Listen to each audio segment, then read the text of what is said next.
AI is developing very fast right now, and we are in the middle of a very, very big change in the communication environment that affects the societies, and public service is there to serve the needs of the society. So we will move into a communication environment in which the messages are tailored for individuals. And it's a huge question for public service that what is the role of public service companies in this environment. And we also claim actually that it's the fourth wave of digitization.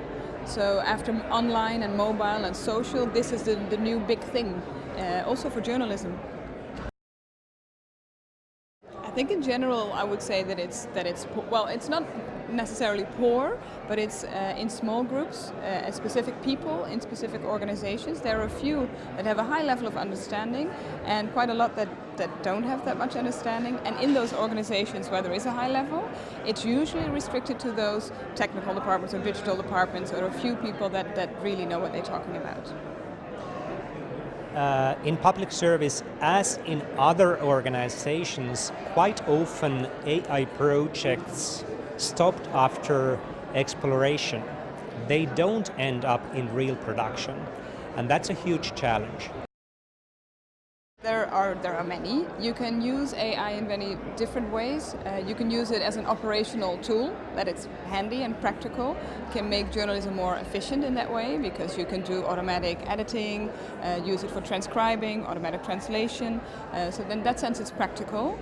But we argue in the report that that's actually not a strategic benefit of using AI. It's an area in which private media also have developed quite a bit.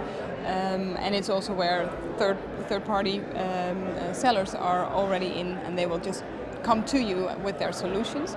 But there's different areas in which you can use it for strategic reasons. One of them being personalization, distribution, and the second one being content production. If you are going to die as an organization, saving money is a way of dying a little bit more slowly.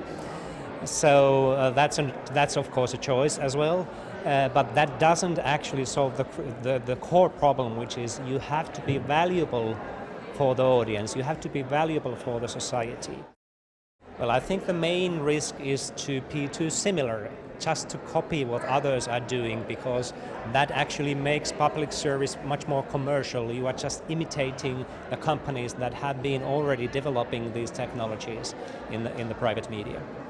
And spending too much money might be another risk because, like we said, it's often that AI products don't come out of the experimental phase. So if you pour a lot of money into things that are not actually helping you on a strategic level, that's not good.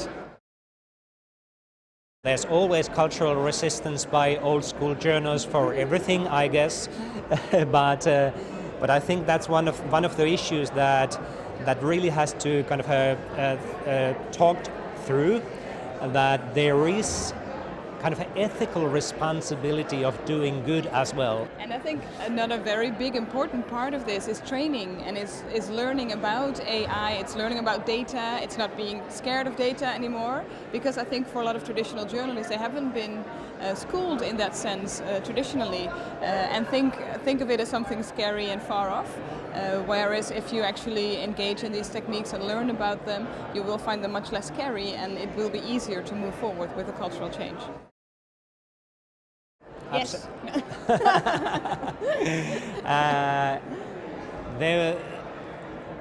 I think that actually these technologies can make both journalism and consuming news content much more interesting and much more human, because for the audience there's a possibility of